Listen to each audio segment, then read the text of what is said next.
crops in East Africa, including passion fruit, acacia, coffee, papaya and vanilla, require pollination.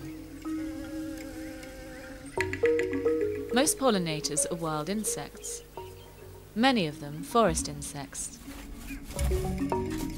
Protecting species-rich habitats, such as forest patches, protects these pollinators and contributes to food security and rural livelihoods. Today, Kenya's last forests are islands in the sea of agriculture that feeds Kenya's booming population.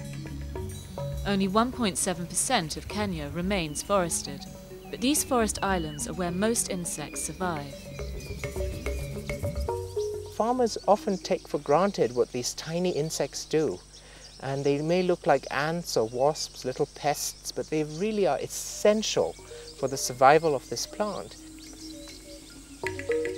Dino Martins, chairman of the Insect Committee of Nature Kenya, grew up in rural Kenya, fascinated by insects and their role in nature. Today, watching insects is his profession. He focuses on farmland edges and the last forest patches, which also support thousands of species of frog, butterflies, orchids and trees. Insects are critical to all biodiversity, and yet they are often overlooked in conservation. Many farmers don't appreciate that it's wild insects like these that are responsible for the yields that they're able to harvest. Whenever they see large insects, large caterpillars that are the larval forms of these moths, they immediately kill them, without realizing in so doing they're threatening the very food that they're trying to grow.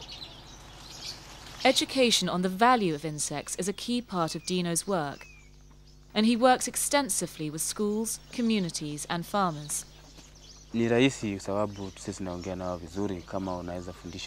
It's hard because people have really had a lot of bad attitudes towards insects, but they can change their views with education and with demonstration farms and visiting other farmers and talking to them and showing them, the difference in yield.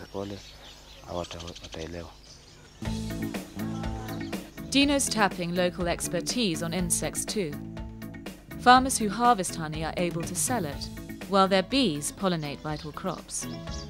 And every single bee that's coming back is loaded with pollen, and that pollen comes from dozens of different flowers, and that means that each bee this morning has already pollinated probably 10, 15, possibly 20 different flowers.